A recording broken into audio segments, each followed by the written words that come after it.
everybody. Welcome to a very special episode of Gym Rats. As always, it is me, XFL Jim.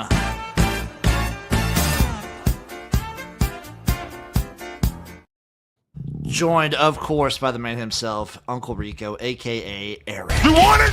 I'm going to give it to you right now. Let's make some money chiming in. This tournament has sucked. I'll tell you what. So here's my thing. Everyone wants a Cinderella.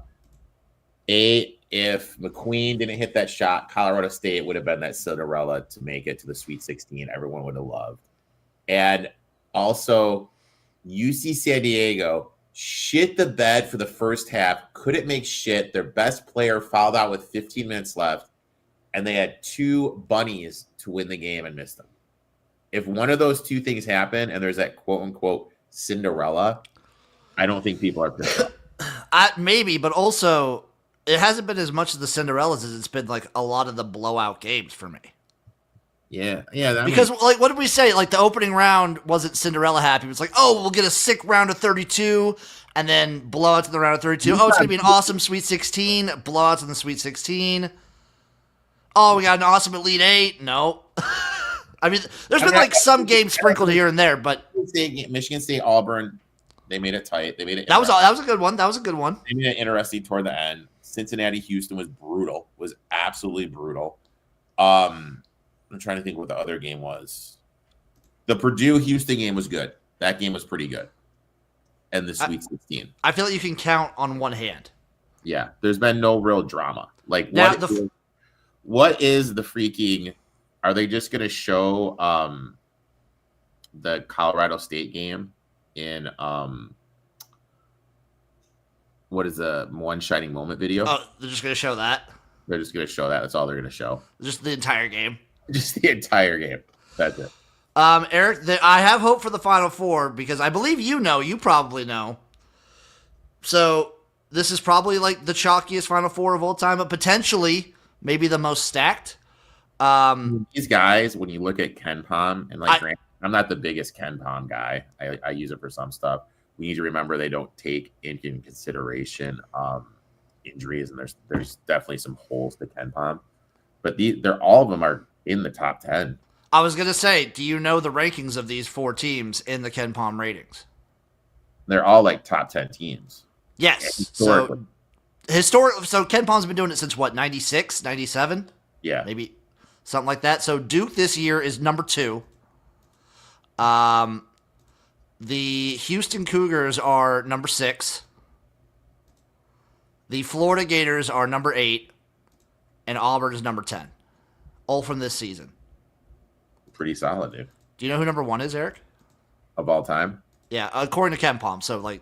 Probably some Duke team. Yeah, 98-99 Duke. 98-99 Duke. Jesus, who's on that team? I couldn't tell you. And then number 3 is 2000-2001 Duke. So the top 3 teams are all Duke. Of course they are, dude. And then number 4 is 2014-15 Kentucky. 1998-99 Duke team.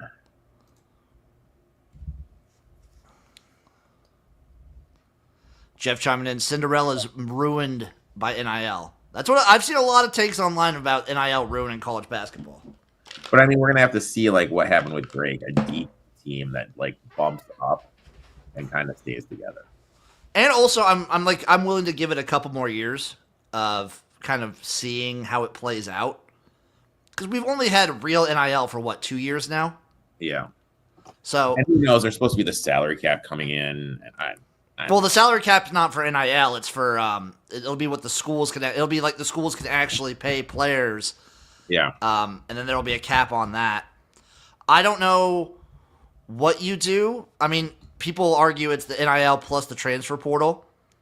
What might end up happening, because it might like solve itself, is you might have like guarantees in these NIL contracts that you have to stay for 2 years or more. Yeah. You might start having things like that. Which would be great. I mean, but then you get someone like Trey Holloman, who is supposed to be this like dog, the only player in Izzo's history not to be a senior and kiss the S. he leaves, and everyone's like up in arms that as a Michigan State fan. But at the end of the day, maybe another school is going to offer him more money than Michigan State would, and maybe Michigan State had like, you know what, Trey, you're a $300,000 player. That's all we can afford for you. And if Team X is going to offer $500,000 for Trey Holloman, that's just the way it is. And like, he's not going to play pro, but you know what I mean? Like, I like how you say, I like how you said Trey Holloman's name there. I like the way you said it. But it's Trey Holloman. You know what I mean? We're talking Trey. If freaking Trey Holloman can go somewhere to get an extra $2K, he deserves it. So I agree. Kid, these people that are knocking the kid, and I'm a Michigan State guy, you would do the same thing. Your kids would do the same thing. As a marginal basketball player, for his last couple of years, going to probably make an extra $500,000 to start his life. You got to maximize your revenue in college, especially if you're not going to be a pro guy. Especially if you're Trey Holloman. Especially if you're a guy like Trey Holloman, dude. So, Eric, we got 2 major games today, and then we also have 2 NCAA tournament games today. I'm, of course, talking about the Crown. Yeah. My boys, Nebraska in the Final Four. They're doing it. They're winning the whole thing. Tough game against Boise State, dude. Tough game against Boise State. It's the first game they're not favored in this tournament. Tough game against Boise State, man. How worried are you? Eric, I've been riding high this whole tournament. I'm not gonna lie. So I'm playing with house money. You're playing with house money, dude? I'm playing with house money. I'm feeling real good. So the real game number 1 is going to be Florida versus Auburn. Florida is a 2.5-point favorite, over under 159.5 plus 137 on the money line for the Tigers. So I have a couple bets. I have one, and I said screw it. Give me Auburn. Give me Auburn straight up. Okay. All right. So my first bet is I went to a player prop, Jim. This is the first ever player prop for college. Ooh. I went Elijah Martin over 13.5 points. Second leading scorer for Florida this season and in the tournament. He's gone over 13.5, 3 of the 4 tournament games. Increased shot volume, averaging 14 shots per game in the tournament, up from 11.3 in the regular season. I think Auburn is going to focus its attention on Clayton, creating better matchups and more open looks for Martin. We need to remember he's the only player on Florida's roster that has been in the Final Four because he was there for FAU a couple years ago. I think they're going to lean on him, due for some positive shooting regression after his worst shooting game of the tournament, 3 of 10, 0 of 4 from deep. Now, I have another bet in this game. Would you like me to go into that, my friend? Lay it on me, baby. I took Florida minus 1.5 for the first half. In the SEC and NCAA tournament, Auburn is 1-5 ATS. Their lone cover came against Michigan State, which has been even worse than Auburn to start doing. In March to close the season, this is just regular season in March, 1-4 ATS first half. If you look at March and February, 4-8-1 ATS. They just are starting slow, and it's been since February. I'm getting Florida minus 1.5. I'm just going to take the trend here, and I will fade Auburn to start the game for the first half. And then once I can get a better number, I'll look to get invested on Auburn live. I'm trying to find the odds currently for what it would be for a Florida first half, Auburn full game money line. Let me see. Oh, Eric, by the way, off topic, but I was getting hammered on the slots yesterday. Decided for the first time in my life, I bought a bonus. You bought a bonus, okay. I bought a bonus, $200 to buy the bonus. Yep. I won $84. $200 to buy the bonus. I got $84. Jesus, Jim. It was brutal. Okay, I think I have it here. Was that during your stream? Time. Yeah. Okay. Florida, Auburn. So Florida first half, Auburn second half, Auburn full game, plus 530. I like that. Plus 530. I'll hop on that. I will hop on that for sure. I also messed around. I just took Auburn straight up. I think Everyone's on Florida. Florida's the hottest team in the country. There's a reason Auburn was #1 overall coming into the tournament, and I think they're going to be fully healthy. I like your slow start angle though. But I mean, it's better. Like, I think you can get a better. That's what I'm going to do. I'm going to look to get in them live. But I will say this. Yeah, dude. Jim, I went on one on the podcast. What was the rant? Just about the state of the gambling world. Okay. You gotta fill me in because I was busy that night. I didn't get to tune into the ETOF 21 Sports podcast. Well, this was that was okay. I did it Tuesday and Friday because I have something that comes out Friday, something that comes out Tuesday. Just basically about how back in the day it used to be like finding the best number. You'd bet 1 or 2 plays, maybe 4 a day. On a day. Now it's just about you have these people putting out home run plays for plus 280. Do we understand how random fucking home runs are? And people are betting plus 280 to fucking hit a home run. Literally, how fucking dumb can you be? Fucking people putting out these parlays where there's 10 different things. So you get these oversized, freakish athletes on a court, on a field with a ball. And you need 10 things to happen to break even. Like, it's just idiotic. Like, if you're going to do a parlay, at least have it where you're like aiming for the fences, where it hits, you get something. But for so many things to happen, now you got this dude, the guy's fucking Keebler the Elf, like posting fucking fights, and like they're supposed to be gambling creators. Like, what the fuck is going on?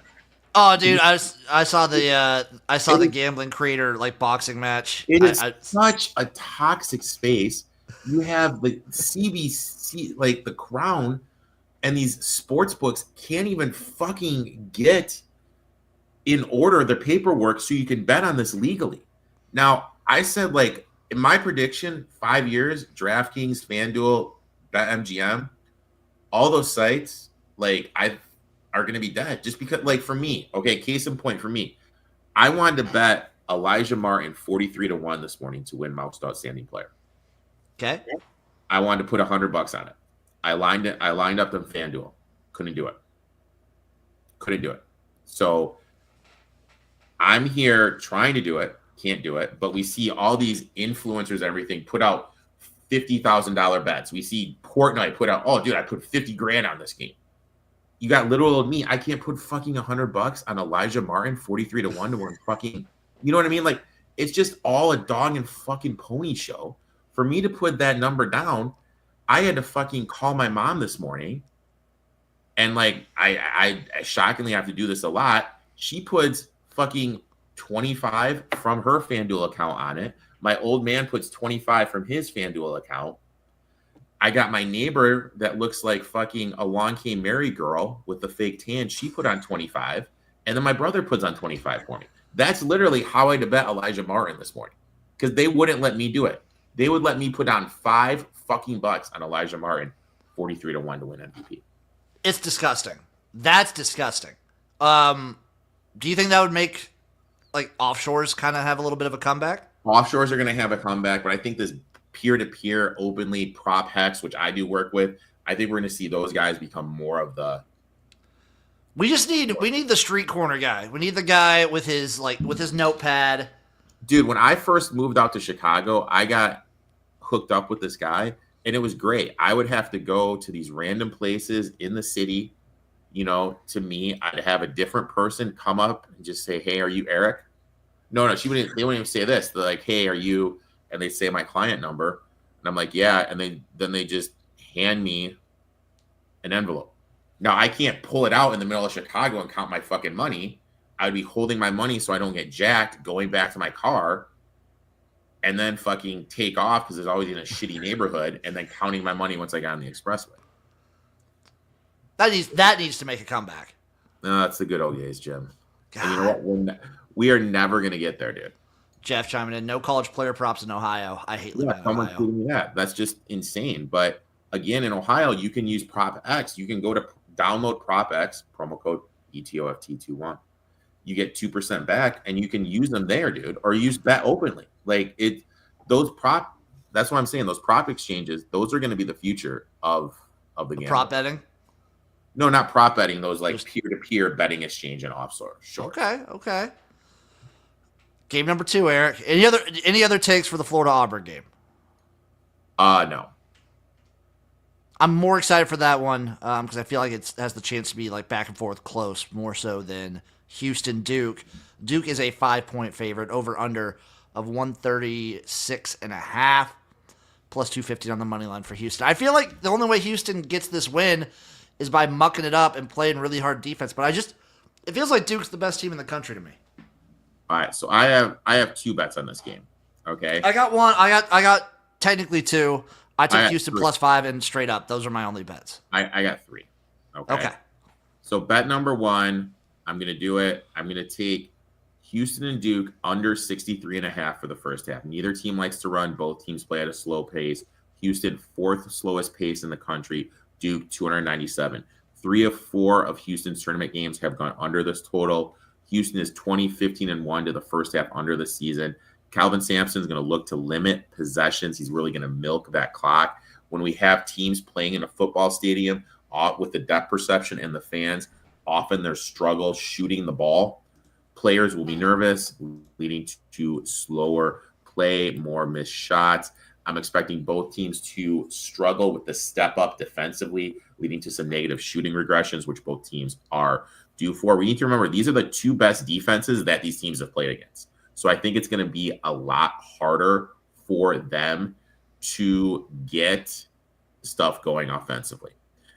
And lastly, I took Duke. No, I took Houston, excuse me. I took Houston plus 5.5 and plus 225 on the money line. To me, this is men against boys. Houston, 11th best offensive rebounding team in the country per Bartolovic. Houston has been elite defensively. Duke has been elite defensively, but Houston's ability to generate second chance points will be crucial in a slow-paced game. Duke facing a major uptick defensively, shot 54% against the floor, 40% from 3 in their last game. Haven't faced a defense like this since they played Clemson, where they did lose to Clemson during the regular season. I think they're due for some negative shooting regression. Houston, number 1 team in the country, opponents' points per game, 3 in opponents' field goal shooting percentage. Sampson, 56% ATS as an underdog in Final Fours. When we have 2 number 1 seeds facing off against each other, the underdog is 72.7% ATS over the last 20 years. Since 1978, a coach with more Final Four experience, which Sampson's has. This is Shire's first Final Four. 70-44 straight up, 61-52-1 ATS in the Final Four national championships. When we look at Sampson versus Shire, coaches with 2 or more Final Four appearances, which Sampson's has, are 10-6 ATS as underdogs against a coach making his first Final Four. Unlike previous years, Houston has Cryer and Sharp able to generate offense and grind it out games. They shoot 39.7% from 3, 4th best in the country.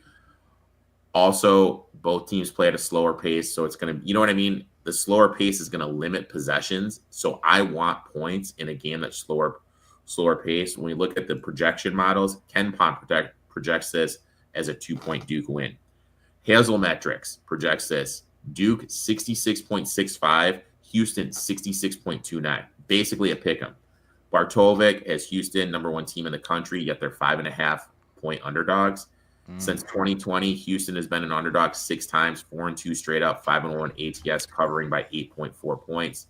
Houston has the defense, the rebounding, the shot creation, and the 3-point shooting to hang with Duke.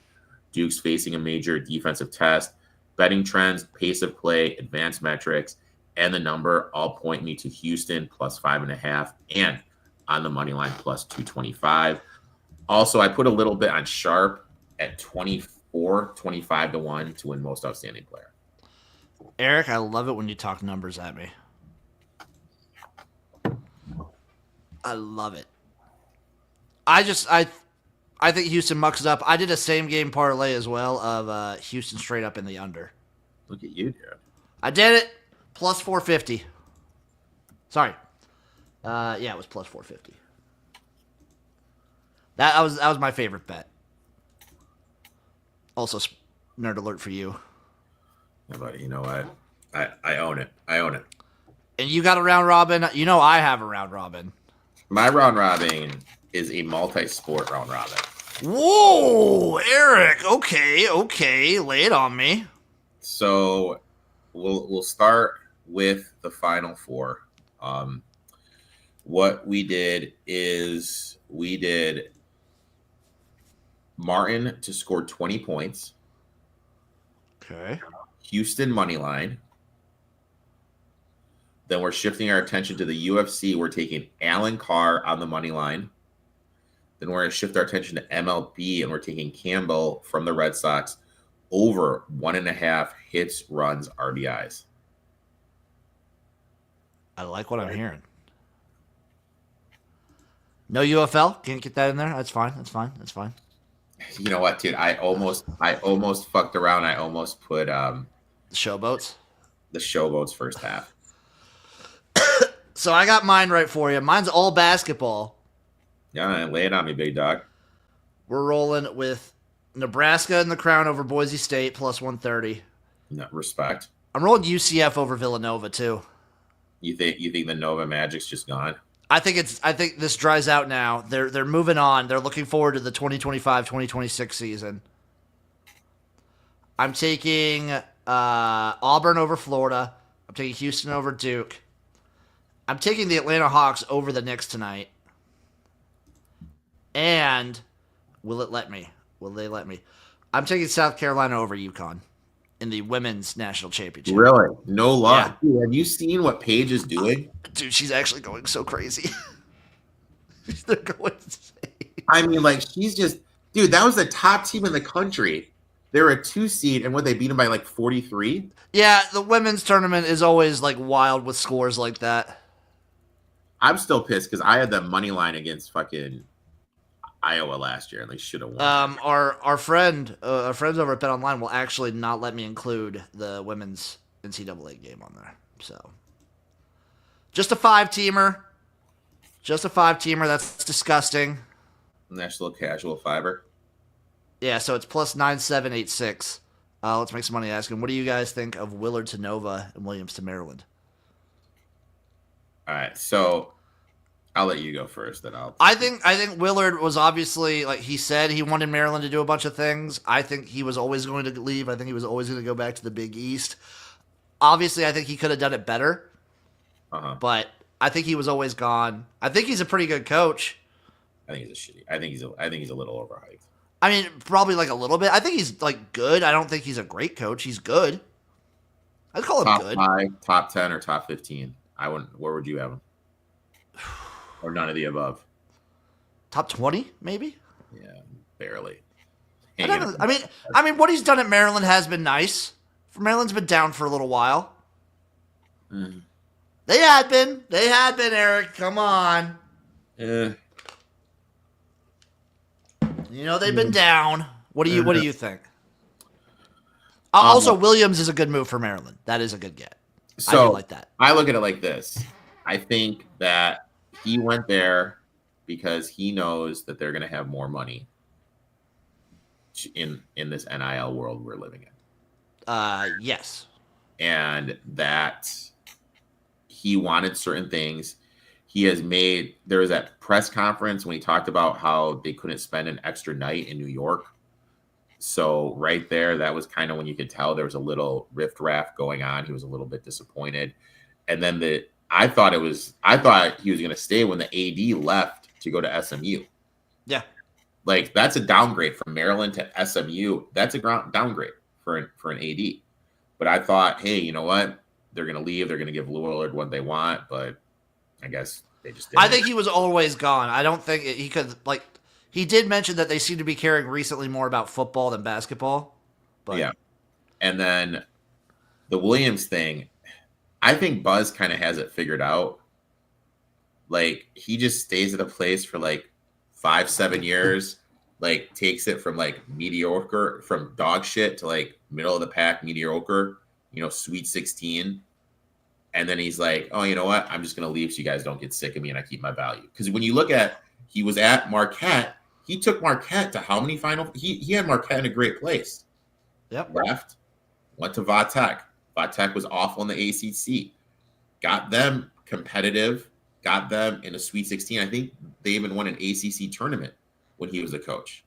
Left, went to Texas A&M. He got Texas A&M was a great team this year. They should have made the Sweet 16, and I really think they would have beat Auburn if they didn't choke against Michigan. They were plus 500 live at one point in that game against Michigan. So it's just his psyche, and he's going to be at Maryland for 7 years. Yep. And then he's going to probably go out for like Arizona State and get Arizona State relevant. But that's just what he does. Just travels the country raising programs. But it's smart because it's like he gets you to that point, and then he's like, you know what? This is probably the best I can do here. My value is high. I'm going to go because Texas A&M, it's never going to be a basketball school. No. Maryland though, basketball school. Maryland, you could be a basketball school. And like, you look at what they did. They put together a solid roster this year with the guys that they had. And they shit the bed against Florida. Florida just ran them out. I thought they were a little underseeded as a 4 seed. But, I think Buzz is going to do the same thing. He's going to go to Maryland. He's going to get them to a couple Sweet 16s, and then maybe an Elite 8 here and there. Yeah, maybe he can get to the Elite 8 and then he's going to bail for him. But I don't know. It's just been a circle. I think that's a great hire. There's a little noise about Oates. That was the one that little surprised me. It wouldn't surprise me if we eventually see Nate Oates move on. Like if a school like I just don't think there's that many programs that he would leave for. He has such a good spot right there. And they've been cooking. But then why how did that get out there? That doesn't get out there. You're not maybe. Sources. I don't know. I don't see it. You know what I mean? You're not going to have multiple sources like say, "Hey, you know what? Oates." That's where there's smoke there's fire situation. Yeah. I don't know, man. That'd be a weird move in my mind. You don't like that move? I just weird, like ACC to Big Ten or SEC. I get because the money's going to be crazy different. But like SEC to Big Ten or Big Ten to SEC, your money's not going to be that drastically different. And are you going to have that many more resources? But if the salary cap, if the NIL, like you get X, okay? Let's say. Just listen to me. Georgetown's supposed to have heavy pockets. Cooley gets fired. But you know what I mean? Like, if let's say it's $20 million, would you go to Georgetown where you'll get $20 million in NIL money because there's no other sport that takes it? Or would you stay at Alabama where of that $20 million, you probably get what? 5? You know what I'm saying? Yeah, you know what? That's fair. I see what you're saying now. So, I don't know. Just a thought, dude. Just a thought. I could talk about this forever as long as I talk about losers on social media with their. I'm excited for the Final Four. I'm excited for more Uncle Rico takes on the state of like online gambling content creators. Yeah. Are there any that you like? Are there any online gambling content creators you like out there? And I have a phenomenal fucking idea for you. I forgot to tell you beforehand. I'm going to tell you afterhand about. I like you. I like Chase. I was like Gino. I think our buddy Kyle from BetUS. I think he does a great job with the stuff he does. Trying to think who else. I like Wade. I like my boy Wade. I think he does some good stuff. Money Badger. He's a very underrated guy, but he's not doing video stuff. Wade and Money Badger and Kyle, those are just kind of guys that just put out bets. You know what I mean? Yeah, a lot of the guys that I see just put out like picks or whatever. Or they'll do like, hey guys, this is what I'm betting today with a reason. Yeah. They're not doing like stupid mundane shit where they're like boxing,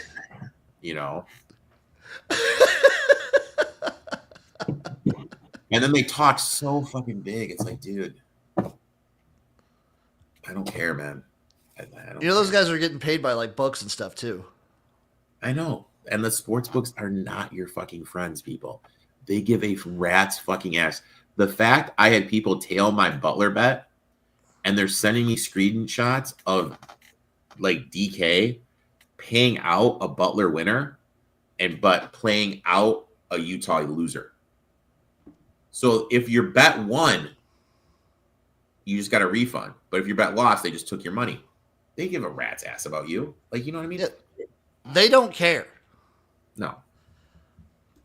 It's an interesting time to be alive in the sports betting community. I didn't really get into sports betting until like 2014, 2015. So I've only been in it for about 10 years. I've been in it a long time, and this is the worst state. Like 10 years ago when I was on social media just posting bets, dude, it was fucking phenomenal, dude. Eric, are we gonna have to box somebody? No. Dude, I have no idea. Someone just connected to my printer and is printing something out right now. I heard. Is that what that notification was? Yeah, like literally, like there's something printing out on my printer right now. And someone sent you someone. Well, we're gonna figure out what that is. Tune in next time, everybody. Monday night we're gonna be streaming the college basketball national championship. Tonight I am streaming.